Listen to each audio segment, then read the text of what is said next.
Welcome to the POOR Report. I'm your host, Peter Pockinlock. If you're joining us for the first time, this show is about rapport.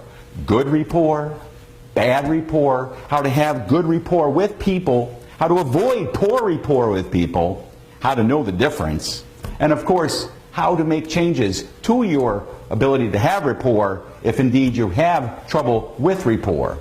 If you have poor rapport, well, this is the show for you, hence the show title, the POOR Report. Let's get right to it.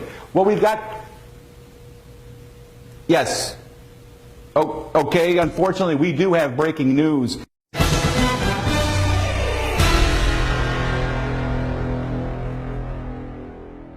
Thanks, Peter. We're here today at Terry Krentz's house because he said he's a poor rapport victim. So he's going to tell us a little bit about what happened. So you were a victim of the poor rapport? You bet I was. Okay. It was pathetic. How? How? You really want to know? Yeah. Okay, That's well why I'm here. listen to this.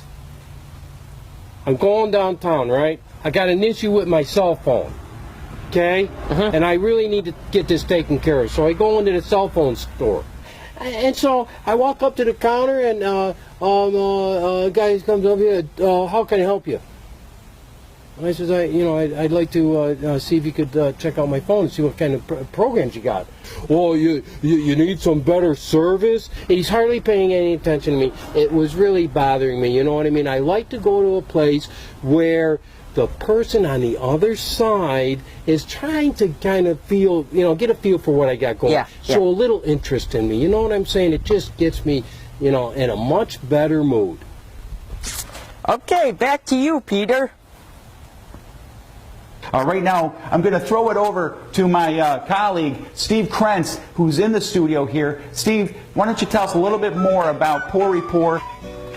Okay, well, thank you very much, Peter. Yes, rapport is very important. It's a problem across the country, people having poor rapport with people, and it's really an unfortunate situation. Now, what you gotta do when it comes to building rapport with people is you gotta try to match that person's personality. Now, it's a situation where when you're dealing with another person you met for the very first time, you gotta kind of gauge what type of person they are, and then with the type of person that you are, try to make them feel more comfortable as they get to know you. Now, there are a number of ways that you do that. One of the first things you do is you try to engage them with a little bit of small talk. I have an example for you. I've got Sean here. He's going to give you an example of small talk on the phone or when meeting somebody that will help break the ice.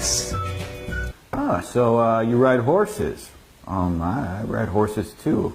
Okay, and now another thing you can do is you can share experiences with the person that you're talking to that they may have in common, okay? You got in a car accident? I've been in a car accident. Now, there are some experiences you can share with somebody that may not be so appropriate. Does your wife bother you? My wife bothers me. You ever thought about killing her? One of the most important things you gotta do, okay, is you have to show empathy. Empathy, okay? That word means understanding what they're going through and then trying to help them along with that problem or situation, okay? As opposed to sympathy, where you feel for them, but you don't do anything about it. I've been there, man. I've been there.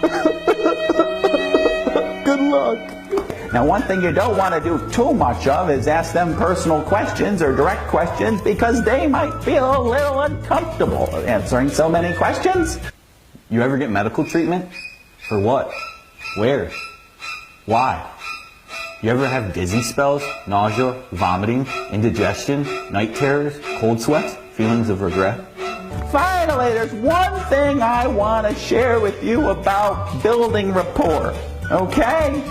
And that is, realize that the people you're dealing with are just like you. Sometimes, kinda, maybe, but they're people. And people want to connect. And people want to feel like they belong. And people want to have a feeling of significance in their life, okay? Try to remember that. They're not just faceless, nameless people that you're just going to encounter maybe once in your life and never see again, and they disappear in a puff of smoke. No, they're people. They're walking on the planet, and they need the same things you do. Shelter, food, sex. All right? So when it comes time to engage with these people, keep that in your mind. And as you tell them about yourself, they'll feel more comfortable. I have a saying that I stole. It goes like this. The minute you start telling your story is the moment you stop selling a commodity. Peter?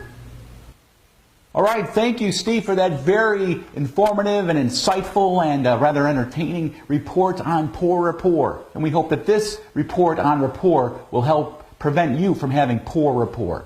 So, again, I'm Peter Pockinlock. Thank you for joining us. Have a great night.